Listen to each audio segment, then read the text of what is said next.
Hello. তো আজ আমি তোমাদের সাথে একটা হাই প্রোটিন চিলা রেসিপি শেয়ার করব। খুব কম সময়ে হেলদি একটা রেসিপি, যা তোমরা সকালের ব্রেকফাস্ট বলো বা রাতের ডিনার যে কোনো সময়ে তোমরা বানিয়ে খেতে পারো।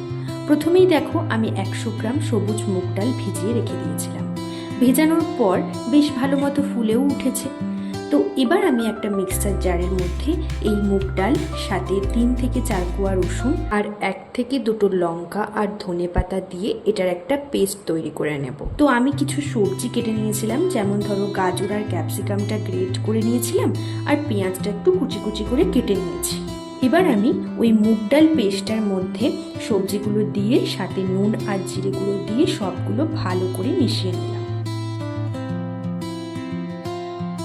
এবার দেখো, আমি একটা ফ্রাইং প্যানে অল্প একটু তেল ব্রাশ করে নিয়ে ওর মধ্যে মিশ্রণটা দিয়ে ভালো করে ছড়িয়ে নিলাম।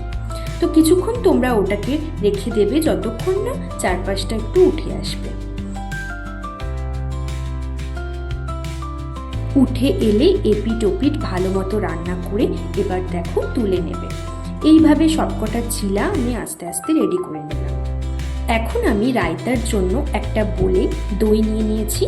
তারপর সেটাকে ভালো মতো ফেটিয়ে নিলাম। তারপর একে একে শসা, গাজর আর আমি একটু কালারের জন্য বিট পেস্ট করে রেখেছিলাম, সেই পেস্টটাই ওর মধ্যে আমি অ্যাড করে দিলাম। এরপর সামান্য একটু বিট নুন আর গোলমরিচ দিয়ে আবারও একটু ভালো করে ফেটিয়ে নিয়ে আমার কিন্তু বিটরুট রায়তা রেডি। আর চিলার সাথে এই রায়তাটা খেতে কিন্তু জাস্ট অসাধারণ লাগে। তোমরাও বাড়িতে ট্রাই করে দেখো আর আমাকে জানিও রেসিপিটা তোমাদের কেমন লাগলো। চলো, টাটা।